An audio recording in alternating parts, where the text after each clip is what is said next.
ክፍል 8 ምዕራፍ 2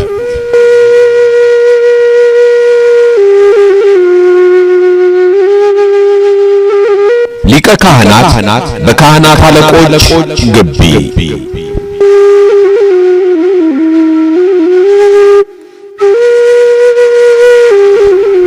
እነዚህ የሄዱ ተዋቸው።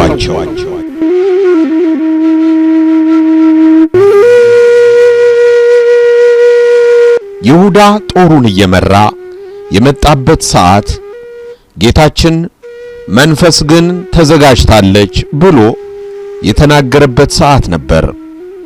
የመከራው ሰዓት መድረሱን አውቆ በብርቱ ለቅሶና ሐዘን የጸለየበት፣ ደቀ መዛሙርቱንም ከእንቅልፋቸው ነቅተው እንዲጸልዩ የቀሰቀሰበት ሰዓት ነበር። ትጉና ጸልዩ እያላቸው እንቅልፍ አልጠግብ ያሉት ደቀ መዛሙርቱን 2 ጊዜ የቀሰቀሳቸው፣ ጌታም መልሰው ሲተኙ የይሁዳንና የወታደሮቹን መምጫ መድረስ አይቶ ከእንግዲህ ተኙ ያላቸው ቢተኙም የማያስተኙ ጠላቶች ስለመጡባቸው ነበር። ይሁዳ ሊያስይዘው ምቹ ጊዜ ሲጠብቅ ለ2 ቀናት ቢቆይም ጌታችንን ጊዜው እስከሚደርስና ከሞቱ በፊት የሚያደርገውን ሥራ ሁሉ ሳይፈጽም ማንም አልያዘውም።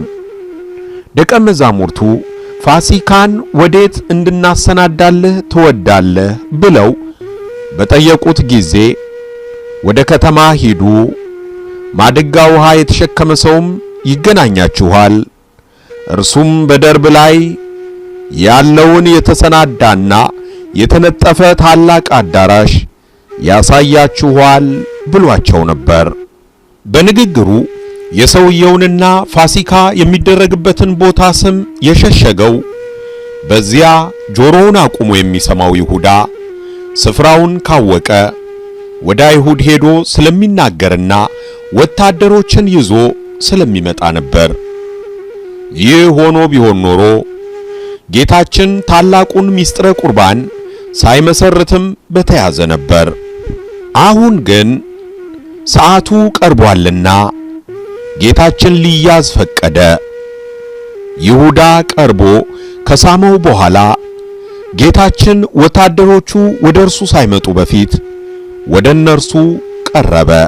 ጠላቶቹን ይወዳልና እርሱን ፍለጋ ሳይደክሙና እንቅፋት ሳይነካቸው ወደ እነርሱ ቀረበላቸው።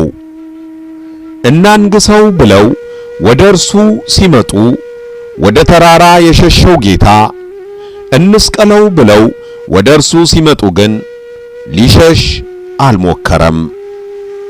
እንደ ነቢዩ ኤልሳ ሊይዙት የመጡትን ወታደሮች ዓይናቸውን አሳውሮ መንገዱ በዚህ አይደለም፣ ከተማይቱም ይህች አይደለችም፣ የምትሹትን ሰው አሳያችሁ ዘንድ ተከተሉኝ ብሎ ወደ ሌላ መንገድ ሊመራቸው የሚቻለው ቢሆንም እርሱ ግን ወደ እነርሱ ቀረበ። ከፊታቸው ቆሞ ማንን ትፈልጋላችሁ ብሎ ጠየቃቸው።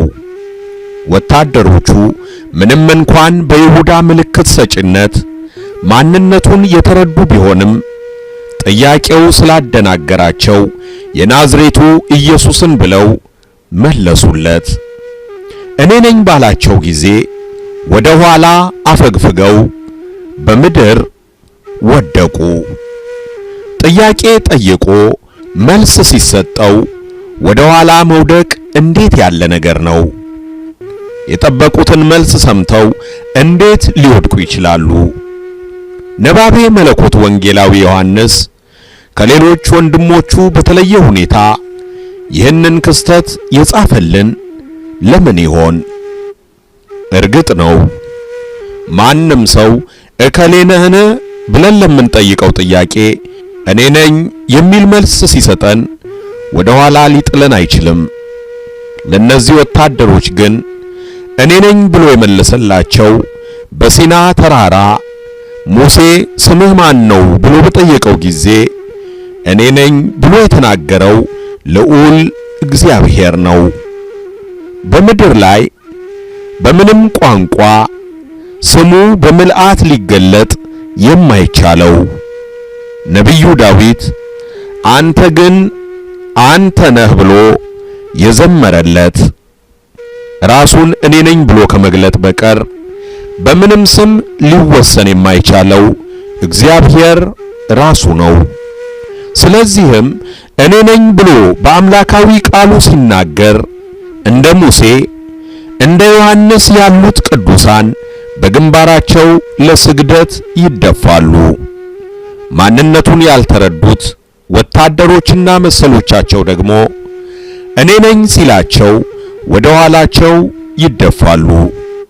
ስለዚህ እግዚአብሔር ተነሳ፣ ጠላቶቹም ተበተኑ፣ የሚጠሉትም ከፊቱ ሸሹ። እንደ ኤሊ ያሉት ስለ እርሱ ሥራ ሲሰሙ የኋሊት ወድቀው ሲሞቱ፣ እንደ ሕዝቅኤል ያሉት ደግሞ በአምልኮ በግንባሬ ተደፋው ይላሉ። ቅዱስ ጎርጎርዮስ ዘኑሲስ በአጭር ቃል ሲያስቀምጠው ጻድቃን ወደ ፊታቸው ሲወድቁ ኃጥአን ወደ ኋላ ይወድቃሉና ይላል። በእውነትም በአዲስ ኪዳን መጻሕፍት እንደ ተረዳነው በስሙ የሚያምኑ ሐዋርያት አትፍሩ እኔ ነኝ ሲላቸው ልባቸው ይረጋጋል። የማያምኑ ሰዎች ግን እኔ ነኝ ሲላቸው ይወድቃሉ። አጋንንትም በፍርሃት ይጮኻሉ። በነቢዩ ዳዊት ክፋትን በአንተ ላይ ዘርግተዋልና የማይቻላቸውንም ምክር አሰቡ፣ ወደ ኋላቸው ትመልሳቸዋለህ ተብሎ እንደተነገረም ወደ ጌታ ለመያዝ የመጡት ወታደሮች እኔ ነኝ ሲላቸው ወደ ኋላ ወደቁ። ጌታችን በአምላክነቱ ኃይል እንዲወድቁ ያደረገው ሊጎዳቸው ሳይሆን ለእነርሱም ለኛም የሚሆን መልእክትን ሊተውልን ስለፈለገ ነበር። ይህ መልእክት ጊዜው ስለደረሰ ያዙት እንጂ በሰራዊት ብዛት የተያዘ እንዳልሆነ እንዲረዱ ነው። ነፍሴን እኔ በፈቃዴ አኖራታለሁ እንጂ ከእኔ ማንም አይወስዳትም በማለት እንደተናገረው ጌታችን የተያዘው የሚይዙት ሰዎች ኃይለኞች ስለሆኑ ሳይሆን ኃይሉ በፍቃዱ ድካምን መርጦ ነው። ስለዚህ የኋሊት እንዲወድቁ በማድረግ መለኮታዊ ኃይሉን ዳግመኛ እንዲነሱ በማድረግ ደግሞ የምሕረቱን መጠን አሳያቸው። የሚያስተውሉ ከሆነ ለወታደሮቹ የተሰጠ የመጨረሻው ስብከት ይሄ ነበር። ቅዱስ አውግስጢኖስ በወደቁ ጊዜ መለኮታዊ ኃይሉን ስለማስረዳቱ ሲናገር እንዲህ ይላል። እንዲፈረድበት ራሱን አሳልፎ በሰጠበት ቀን እንዲህ ካደረገ ሊፈርድ ሲመጣ ምን ያደርግ ይሆን? ሊሞት በመጣበት ጊዜ ይህን ኃይል ካሳየ ለዘላለም ሊገዛ በሚመጣበት ጊዜ እንዴት ኃይልን ያሳይ ይሆን? ቅዱስ ዮሐንስ አፈወርቅም ስለዚህ ሲገልጽ ጌታችን በመስቀል ላይ መከራ ተቀብሎ ስለ ሁላችን የሞተው በፈቃዱ እንጂ በግድ ተይዞ ሞት ስለተፈረደበት አለመሆኑን ያብራራል። ቅዱስ ጳውሎስ ስለ ሰው ሁሉ ሞትን ይቀምስ ዘንድ ያለውም ይህንን ያስረዳል። ክርስቶስ ሞትን ቀመሰ ተብሎ የሚነገረው ራሱ ጌታችን ሞትን እንደ ጽዋ አድርጎ ስለተናገረ ነው። ሆኖም በጽዋ ቢመሰልም ሞትን ጠጣ በማለት ፈንታ ቀመሰ የሚለው ቃል በመጽሐፍት ተጽፏል። ይህም ቀመሰ የሚል አገላለጽ የሚቀምስ ሰው የሚፈልገውን ያህል ብቻ ስቦ እንደሚቀምስ ጌታችንም ሞቱን በፍቃዱ የተቀበለው እንጂ በግድ የተጋተው አለመሆኑን የሚያሳይ ነው። ከዚህ በተጨማሪ ጌታችን ሞትን ቀምሶ ከእርሱ በኋላ በስሙ ለሚሞቱ ሰማዕታት ይህች ጽዋ ከኔ ትለፍ ብሎ ማስተላለፉን የሚያሳይ ድንቅ አገላለጽ ነው። ጌታችን ሞቱን ፈቅዶ የተቀበለው ለኛ ብሎ ነው እንጂ ክብር ይግባውና ወንጀል ኖሮበት ሊቀጣ አይደለም። ወይም ደግሞ በመሞቱ ክብር የሚገኝበት ሆኖ አይደለም። ሊቃውንት ተሰቅለ በእንቲአነ ስለኛ ተሰቀለ የሚለውን ሲተረጉሙ እንደ ወንበዴዎች ስቶ እንደ ሰማዕታት ሽቶ አይደለም፣ ለኛ ብሎ ተሰቀለ ይላሉ።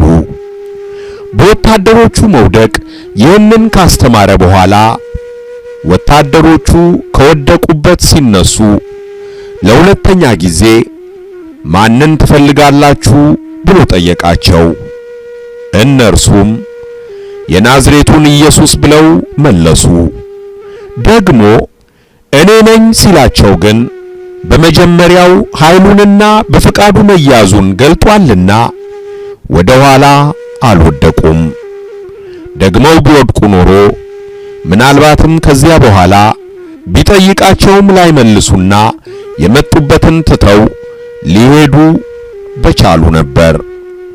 ጌታችን ከመያዙ በፊት ለወታደሮቹ አንድ ነገር አሳሰባቸው። የሚይዙት ኃይል ስለሌለው ሳይሆን ፈቅዶ መሆኑን ካስረዳ በኋላ ልትይዙኝ ከሆነ እንግዲህ እኔን ትፈልጉ እንደሆናችሁ እነዚህ ይሂዱ ተዋቸው አለ። ወደ መከራ እየሄደ ስለ ተማሪዎቹ የሚያስብ መምህር፣ ወደ መታረድ እየሄደ ስለ በጎቹ የሚጨነቅ መልካሙ እረኛ ክርስቶስ እኔን ያዙኝና እነዚህ ይሂዱ ተዋቸው ብሎ ነፍሱን ስለ በጎቹ አሳልፎ ሰጠ። የደቀ መዛሙርቱን አቅማቸውን ያውቃልና ከሚቻላቸው በላይ ተፈትነው እንዳይጠፉ ባልጸና እምነታቸው በመከራ እንዳይወድቁ ያስባልና በአንዲት ገረድ ፊት የሚክዱት ሐዋርያት በወታደር ፊት እንዲጋፈጡ አላሰናበታቸውም። ይሂዱ ተዋቸው አለ። ሊቃውንቱ እንዳስተዋሉት ጌታችን እነዚህን አለ እንጂ ደቀ መዛሙርቴን ተዋቸው ይሂዱ አላለም። ደቀ መዛሙርቱ መሆናቸውን ቢገልጽ በንግግሩ አደጋ ላይ እንዳይጥላቸው ሳሳላቸው። በሊቀ ካህናቱ ፊትም ቀርቦ ሲመረመር በምርመራ ሂደት የተባባሪዎችን ስም አውጣ መባል የተለመደ ነውና ስለ ደቀ መዛሙርቱ ተጠይቆ ነበር። ጌታችን ግርፋትና በጥፊ መመታቱን በትዕግስት ተቀበለ እንጂ የበጎቹን ስም ለተኩላ አልተናገረም። አስቀድሞ ሲጸልይ ከእነርሱ ጋር በዓለም ሳለሁ የሰጠኸኝን በስምህ እኔ ጠብቃቸው ዘንድ ጠበቅኋቸውም፣ መጽሐፍም እንዲፈጸም ከጥፋት ልጅ በቀር ከእነርሱ ማንም አይጠፋም ብሎ እንደተናገረው አስቦ ሸምቆ በፈቃዱ ከካደው ከይሁዳ በቀር በማይችሉት መከራ ተፈትነው ይወድቁ ዘንድ ደቀ መዛሙርቱን አልተዋቸውም። እነዚህ ይሂዱ ተዋቸው የሚለው ቃል ምንኛ ድንቅ ነው! ጌታችን እሱ ታስሮ ነፃ ያወጣው ደቀ መዛሙርቱን ብቻ ሳይሆን ሁላችንንም ነው። ታስሮ ያስፈታን፣ በነፃነት እንድንሄድ ያደረገን ሁላችንንም ነው። ቅዱስ ስምዖን አምዳዊ አንተም መልሰ እነዚህን ተዋቸው ይሂዱ እኔን ያዙኝ ብለህ ስለ ደቀ መዛሙርትህና ስለሚያምኑብህ ሕዝብህ ሁሉ ነፍስህን ለሞት ሰጠ ሲል አብራርቶታል። ከዚህ በኋላ ወታደሮቹ ጌታችንን ያዙት። ከ14ቱ ሕማማተ መስቀል አንዱ ሆኖ የሚቆጠረው የጌታ መያዝ ተሃዞት በመንፈሳዊ መነጽር ሲታይ እጅግ ጥልቅ ነው። ዓለምን በእጆቹ መዳፍ የያዘው አምላክ እንደ ሌባ በወታደሮች መያዙ እጅግ ለመስማት የሚከብድ ነው። ቅዳሴያችን እንዲህ ይላል። ሁሉን የያዘውን ያዙት፣ ሁሉን የሚገዛውን አሰሩት፣ በቁጣ ጎተቱት፣ በፍቅር ተከተላቸው። እንደ በግ ለመታረድ ተነዳ፣ በሸላቾች ፊት ዝም እንደሚል በግ እንዲሁ አፉን አልከፈተም ተብሎ በነቢዩ ኢሳይያስ የተነገረለትን የዓለምን ኀጢአት የሚያስወግደው የእግዚአብሔር በግ ታስሮ ሲጎተት አንዳችም ተቃውሞ አላሳየም። ከኀጢአት ማሰሪያ ሊፈታ በፈቃዱ ታሰረ። ድውይ የሚፈውስበትን ጎባጣ የሚያቀናበትን እጁን አሰሩት። ለዚህ የማይነገር ምስጢር አንክሮ ማድነቅ ይገባል። ፈራጅ እርሱን ፈረዱበት፣ ከኀጢአት ማሰሪያ የሚፈታ እርሱን አሰሩት። ዓለምን የያዘ እርሱን ያዙት። የአዲስ ኪዳን ሊቀ ካህናት ክርስቶስ በወታደሮች ሰንሰለት ተይዞ ወደ ኦሪት ሊቃነ ካህናት ግቢ በጨለማ ተወሰደ።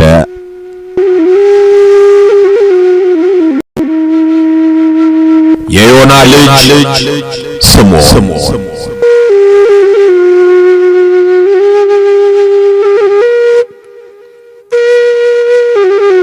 ስምዖን ጴጥሮስ ለጥያቄም ለመልስም ለእምነትም ለመሳትም የሚቀድመው የሌለ ደቀ መዝሙር ነበር። ለጌታ ያለውን ፍቅር የሚገልጠው በስሜታዊነትም ጭምር ስለነበር የጴጥሮስን ታሪክ የሚያውቅ ሁሉ በርኅራኄ ፈገግታ ያስታውሰዋል።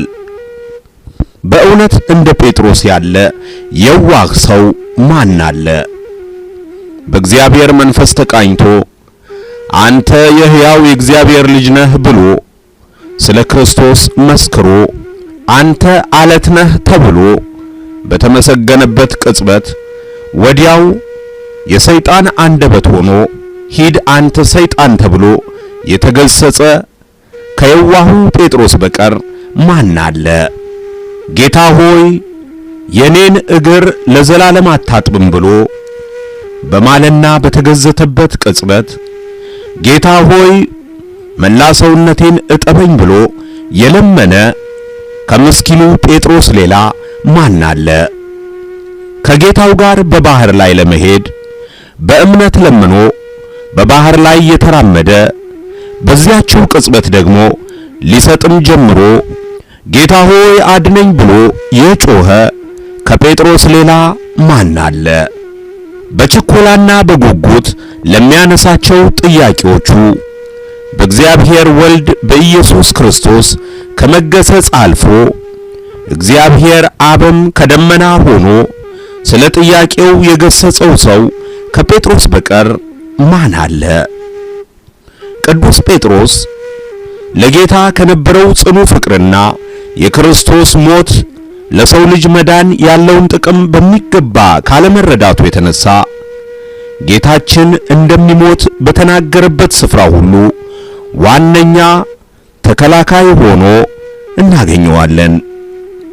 ጌታችን እንደሚሰቀል በተናገረ ጊዜም አይሁንብህ ጌታ ሆይ ይህ ከቶ አይደርስብህም ብሎ ሊገስጸው ጀመረ ይላል። በሳምንቱም በታቦር ተራራ ላይ ለመኖር በዚህ መሆን ለኛ መልካም ነው ብሎ ሐሳብ ያቀረበው በዚህ ተራራ ከኖርን የጌታ መሞት ይቀራል ከሚል የዋህነት የተሞላ ምኞት ነበር። የጴጥሮስ የዋህ ምኞት እውን ቢሆን ኖሮ ግን ተጎጂዎቹ ሁላችንም ነበር።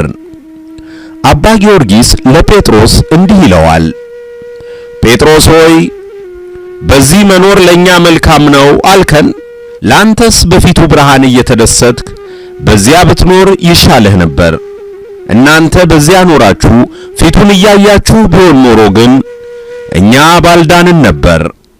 ምክንያቱም ከዚያ ተራራው ወርዶ ልታዩት የወደዳችሁትን ፊቱን በጥፊ ካልተመታ በስተቀር ልንድን አንችልም።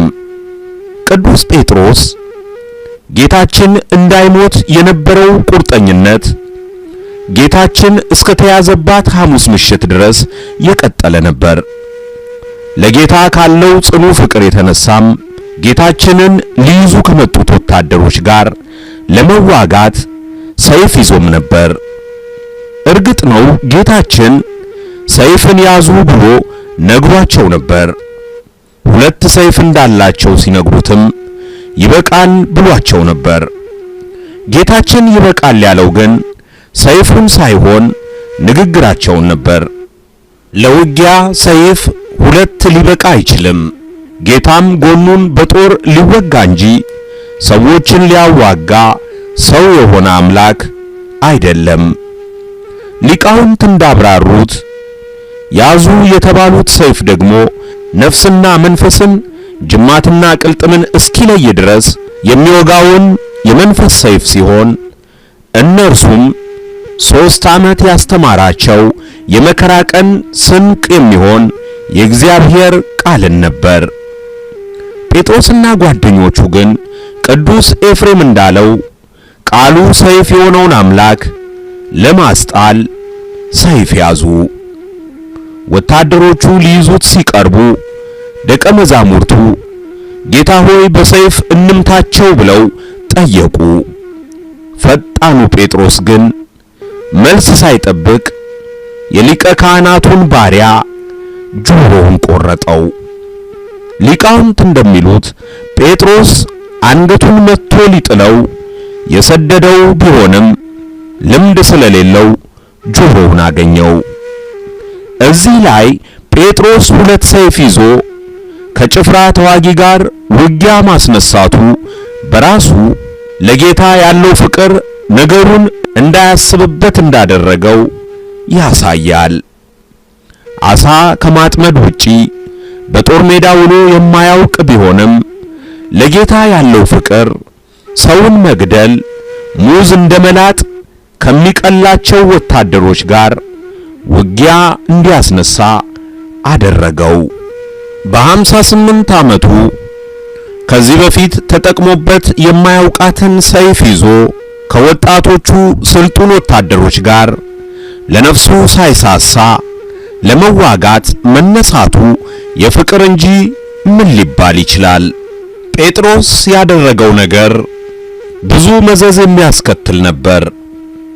ተሳክቶለት አንገቱን አግኝቶ ቢገድለው ኖሮ የክርስቶስ ተሰቅሎ መሞት ደም ለመመለስ የተደረገ ትክክለኛ ፍርድ ርትዕ ተደርጎ ይታይ ነበር።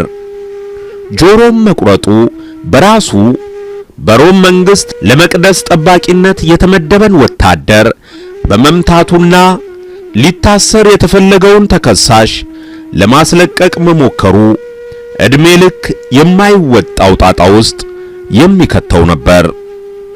ጌታችን የሊቀ ካህናቱን ባሪያ ጆሮ ወዲያው በመፈወሱ ያዳነው ወታደሩን ብቻ አልነበረም። በዚህ ጦስ ብዙ ችግር ይከተልበት የነበረውን ጴጥሮስንም ጭምር ነው። የወታደሩ ጆሮ የተፈወሰ ቢሆንም እንኳ ጴጥሮስ የወታደሩን ዘመዶች ባየ ቁጥር ይደነግጥ ነበር። የሮም ወታደርን ተዋግቶ ጆሮ መቁረጡ ጌታ ሞቶ ከተነሳ በኋላም ቢሆን ጴጥሮስ የሮማ ግዛት በሆኑ አገሮች ለሚያደርገው አገልግሎት ብዙ ችግር ሊፈጥርበት ይችላል።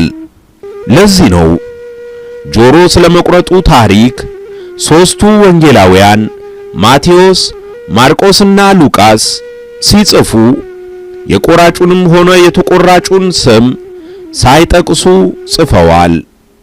ቅዱስ ጴጥሮስ ሰማዕት ሆኖ ከሞተ በኋላ ወንጌሉን የጻፈው ቅዱስ ዮሐንስ ግን ቆራጩ ጴጥሮስ፣ ተቆራጩ ማልኮስ እንደሚባሉ በግልጽ ጽፏል። ይህ የሆነውም ሦስቱ ወንጌላውያን በጻፉበት ጊዜ ጴጥሮስ ገና በሕይወት ስለነበረ ነው። ጉዳዩን በግልጽ ቢጽፉ ኖሮ ጴጥሮስ ሮማዊን ወታደር መዋጋቱን የሚያሳይ የጽሑፍ ማስረጃ ተገኘ ተብሎ ክርስቲያኖችን በምን እናሰቃይ ላሉት ሮማውያን ሰርግና ምላሽ ይሆንላቸው ነበር።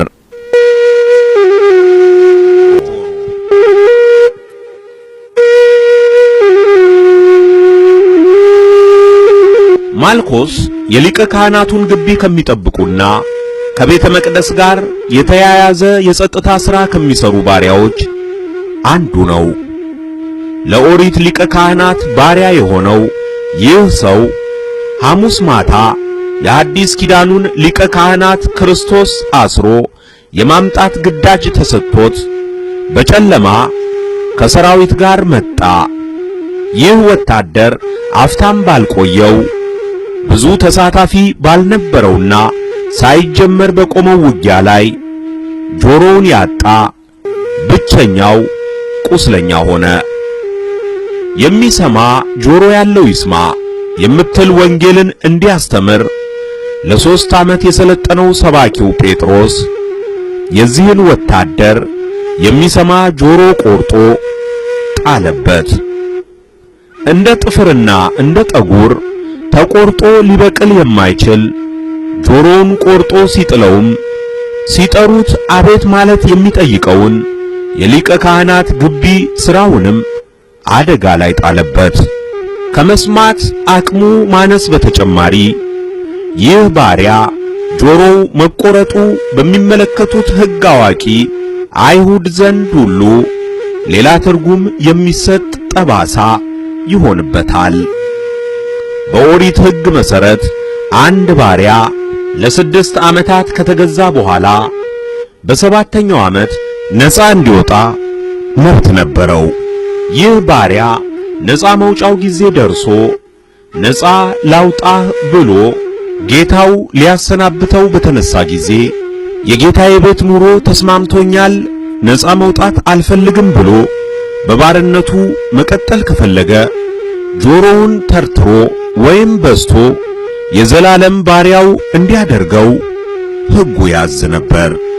በዚህ መሠረት ማልኮስ በሕግ አዋቂዎች ዘንድ ጆሮውን ተቆርጦ ቢታይ የሚያስተላልፈው መልእክት ባርነቴ ይሻለኛል እንዳለ ሆኖ ነው። ጌታችን የዚህን ባሪያ ጆሮ ወዲያው ቢፈውስለትም የዚህ ባሪያ ጆሮ መቆረጥ ታሪክ የሰው ልጅ የባርነት ዘመን የነበረው 6ኛው ሺህ ሲፈጸም ነፃ ሊያወጣቸው የመጣውን ጌታ አንሰማም ብለው የባርነት ሕይወት ለመኖር ለመረጡ አይሁድ ምጸታዊ ተግሳጽ የሚሆን ክስተት ነበር።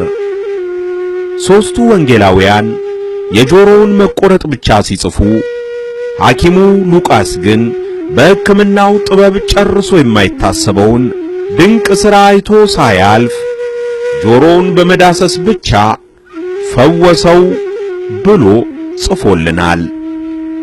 ሰውን እንደ ሸክላ ሰሪ ከአፈር የፈጠረ እግዚአብሔር ወልድ የዕውሩን ዓይን ከጭቃ ለውሶ ታጠብና እያለው ሁሉን ቻይ ክርስቶስ የሸክላው ጆሮ ድንገት ቢቆረጥ በአምላካዊ እጁ ዳግመኛ ጆሮ ሰጠው። እዚህ ላይ ያለው ሌላ ድንቅ ነገር በወንጌሉ ላይ ጌታ የወደቀውን የማልኮስን ጆሮ በጨለማ በጌቴሰማኒ አትክልት ስፍራ መሬት ላይ ፈልጎ አነሳ የሚል ነገር አለመጻፉ ነው። ኦርቶዶክሳውያን አበው እንዳስተዋሉት ጌታ ለዚህ ወታደር በተአምራት ሌላ አዲስ ጆሮ ሰጠው እንጂ የተቆረጠውን ጆሮ አንስቶ አልገጠመለትም። ለነገሩ ምን ያደርግለታል? በሊቀ ካህናት ግቢ ስንት የደባና የተንኮል ወሬ ሲሰማበት የኖረበት የቆሸሸ ጆሮው ምን ያደርግለታል? በአምላክ እጅ የተዳሰሰ አዲስ ጆሮ አይሻለውም ትላላችሁ? ይሄ በክፉ ወሬዎች ብዛት የቆሸሸ ጆሮአችን ተቀይሮ እንዲህ አይነት አዲስ ጆሮ የሚሰጠን ከሆነስ ጴጥሮስ መጥቶ የኛንም ጆሮ ምን ነው በቆረጠልን። በቅዳሴ ላይ ቆመን አቤቱ አንተን ብቻ የሚሰሙ ጆሮዎችን ስጠን ብለን የምንለምነው ለዚህ አይደል? ጆሮውን የተፈወሰው ባለ 3 ጆሮ ማልኮስ ለፈወሰው ጌታ ውለታ ምን መልሶለት ይሆን? ከጌታ እግር ስር ተደፍቶ ማረኝ ብሎ ይሆን? ስለ ጌታ አምላክነት መስክሮ ሰማዕት ሆኖ ይሆን? ቅዱስ ኤፍሬም ሶርያዊ እንዲህ ሲል መልሱን ሰጥቶናል። ማልኮስ ጆሮውን ለፈወሰው ጌታ ውለታውን በማሰር መለሰ። የፈወሰውን ጌታ የኋሊት አስሮ እያዳፋ ይዞት ሄደ። ይደንቃል። በተደረገለት ተአምር እንኳ ደንግጦ ወደ ቤቱ አልሄደም።